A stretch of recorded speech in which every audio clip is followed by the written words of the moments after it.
Hi all, and it's Skip, and welcome to my messy bench. I'm coming on here to say I surrender.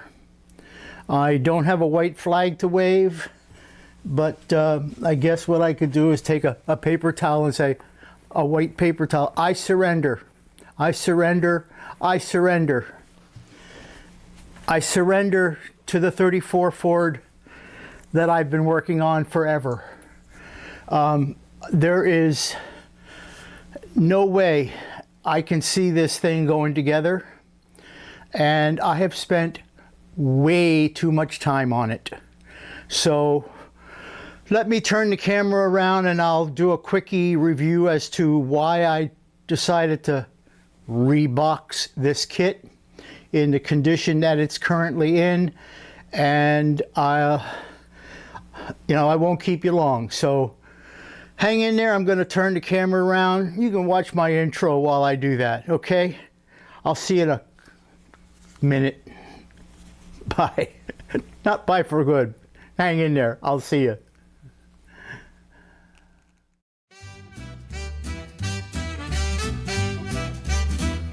Rattling wheels on a dusty street, Model A Ford can't be beat. She's got style, she's got grace, turning heads all over the place. Oh, rolling down the road, oh, what a sight. Shiny chrome gleams in the sunlight. Rolling down the road, hear the engine sing. Model A's the queen, she's the real swing king. Leather seats and a rumble seat too. Windows down, feel the breeze blow through. Tin Lizzie's cousin, but dressed to impress. She's the cat. Okay, welcome back. Thank you for coming back, actually. And as you see here in front of you is the 34 that I've been working on forever. And I'm gonna put it to bed. But the last straw for me, there were two actually that I ran across. The very first, well, the first of the two was, and right now you can see, I think I just have the fuel tank and the hood taped in, and I just have this setting here, so it's not in position, in the correct position. So this was not an issue. The radiator was fine, but the gas tank and hood were going to be a big issue, because even after just putting it in location, as you can see, I have it in location, the hinge opening on the top is huge. Even I mean, it's taped in right now, so, but only the little bit of adjustment is still huge. That gap is unacceptable for the hinge. But you know what? I could have probably dealt with that part. What I could not deal with was the hinge itself. The hinge itself, let me get this out of the way a little bit here. This is part of the hinge. Now, when you look at this, let me get something to hold this with. When you look at that hinge, it's only that length. So first of all, that was not correct. Secondly is, it gets mounted up underneath the hood like this to give you a chrome, to give you that chrome center hinge. And as you can see, it's nowhere near long enough, all right, and it's nowhere near wide enough to, I mean, and the hood just doesn't close tight enough around it. So that, I'm going to put this off to the side here, because this was supposedly the center of the hood. And then on either side of that were supposed to be one of these little guys. And I'm going to hold on to this too. One of these little guys. Okay, so you might think, okay, that's going to make up the difference in the length. Well, it doesn't. So, again, that was another thing. The actual hinges that they want you to use are these little guys here. And I'm going to also put a picture of what they looked like when they came off the sprue. Now, it's going to be impossible for you to see these. Let me see if I can come down here, and I'll move these in closer. And let me zoom in on them.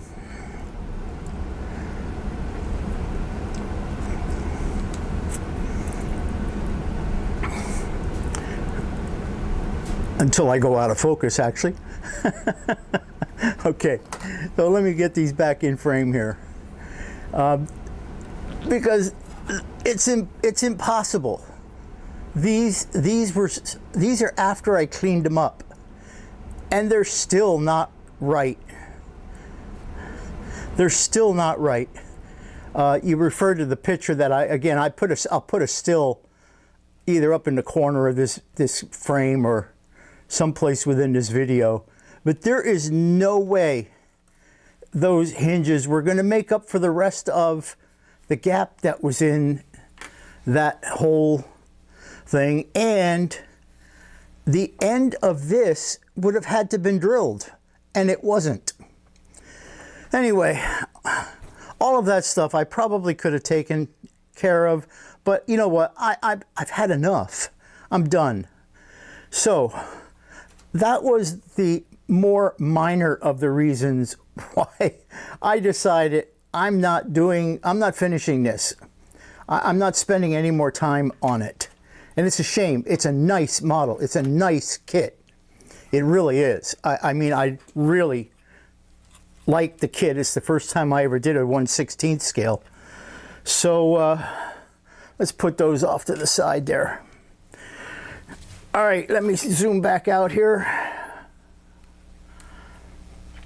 And this is the real reason why I give up. I just totally give up. I want you to look at the back of this guy and how wide this is. I mean, if I put a measure here, and I measure between the fenders, I'm looking at about 71 millimeters. Here's the body.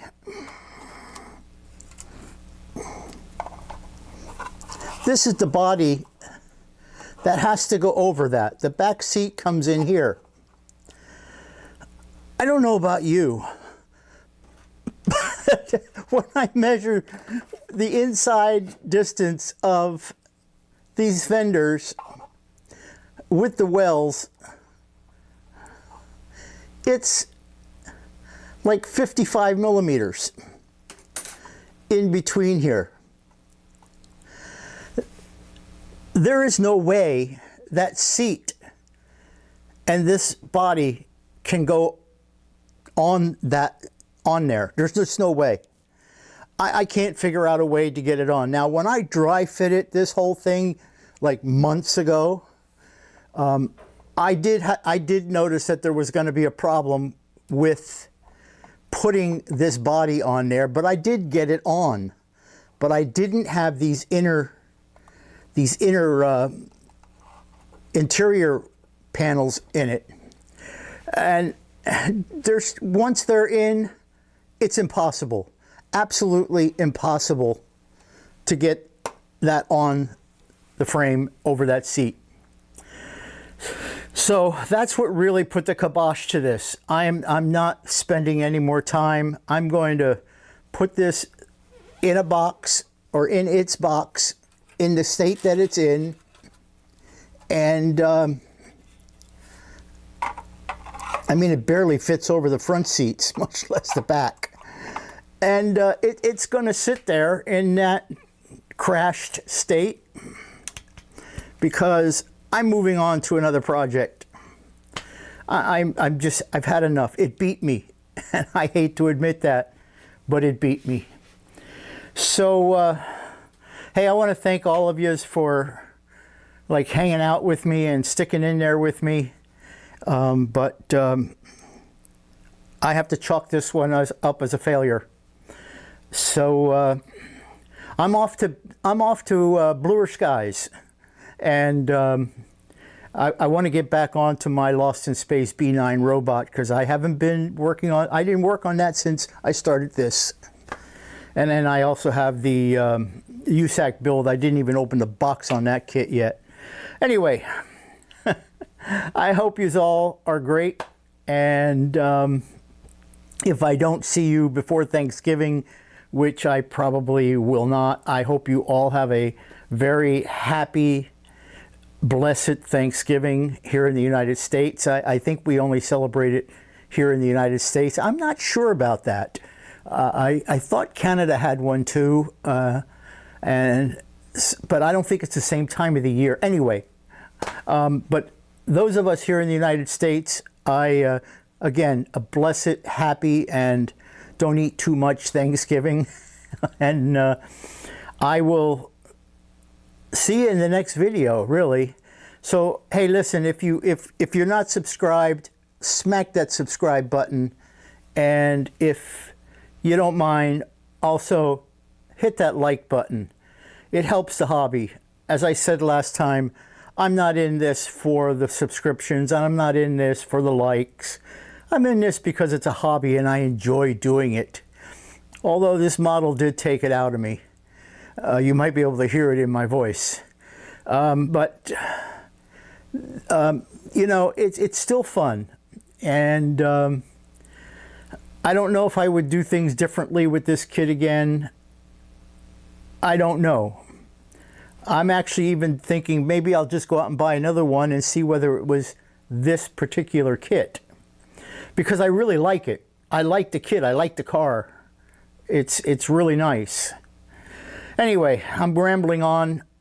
Again, have a very blessed and happy Thanksgiving. And smack the like button. Smack the subscribe button. And I will see you all in the next video. Bye.